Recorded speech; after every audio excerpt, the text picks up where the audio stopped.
으로 박찬대 원내대표의 발언이 있겠습니다. 검찰은 지난 대선 윤석열의 부정선거 의혹 수사에 속도를 내십시오. 지난 20대 대선 경선 당시 명태균이 ARS 응답자 수를 부풀리는 방식으로 여론조사를 조작해 윤석열을 1위로 만들었다는 의혹이 제기됐습니다. 사실이라면 여론조작 부정선거로 민주주의의 근간을 뒤흔든 중대 범죄입니다. 한 줌 의혹도 남지 않게 철저한 수사가 필요합니다. 창엄지검이 작성한 수사 보고서에 따르면 명태균은 대선 기간 공표용 여론조사뿐만 아니라 비공표용 여론조사도 윤석열과 김건희에게 전달한 것으로 확인됩니다. 여기에는 홍준표를 밀어내고 윤석열을 1위로 만든 조사도 포함되어 있습니다. 명태균은 3억 7천만 원에 달하는 여론조사 비용을 무상으로 제공했고 김용선 전 의원 공초는 그 대가라는 구체적인 증언과 의혹도 있습니다.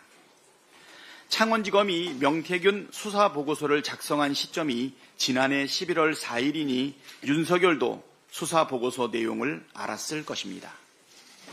명태균이 11월 15일 구속되고 9일이 지난 11월 24일 윤석열은 김용현에게 명태균 의혹을 언급하며 이게 나라냐, 비상대책이 필요하다고 했고 김용현은 그날부터 비상계엄 선포문과 포고령 초안 등을 준비했습니다.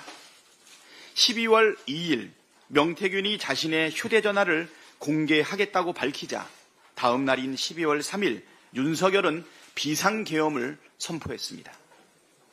여론조작 부정선거, 공천 개입, 정치자금법 위반 등의 증거들이 공개되는 것을 막기 위해 비상계엄을 선포했다는 이야기가 나오는 이유입니다.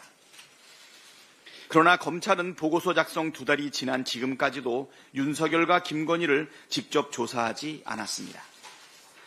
윤석열은 그렇다 쳐도 민간인인 김건희도 조사하지 않은 이유를 납득하기 어렵습니다. 이 와중에 검찰이 휴대폰 폐기를 지시했다는 명태균의 충격적인 주장도 나왔습니다.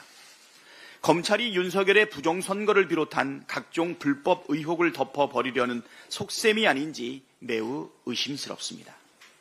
검찰은 지금이라도 김건희를 즉각 소환 조사해서 지난 대선 당시 명태균, 윤석열의 부정선거 의혹을 철저하게 밝혀내야 합니다. 고의로 수사를 축소하거나 왜곡한다면 검찰도 수사 대상에 포함될 수 있다는 점을 분명히 밝힙니다. 최상목 대행은 하지 말아야 될 일은 말고 해야 할 일을 하십시오. 최상목 대행이 어제 반인권적 국가범죄의 시효 등에 관한 특례법 제정안과 초중등교육법 개정안, 방송법 개정안에 대해 거부권을 행사했습니다. 최상목 체제에서 6번째, 한덕수 대행까지 치면 벌써 12번째 거부권입니다. 심지어 내란 특검법에 대한 거부권 행사가 유력하다는 보도까지 나옵니다. 내란 조기 종식과 민생경제 위기 극복을 위한 면담 요청은 거절했습니다. 해야 할 일은 하지 않고 하지 말아야 될 일만 골라서 하고 있습니다.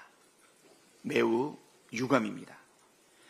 12.3 비상계엄으로 실질 GDP 6조 3,010억 원이 날아갔다는 분석까지 나올 정도로 경제가 매우 심각한 상황인데 내란 특검을 거부하거나 지연시키는 행위는 경제를 나락으로 보내자는 것과 같습니다.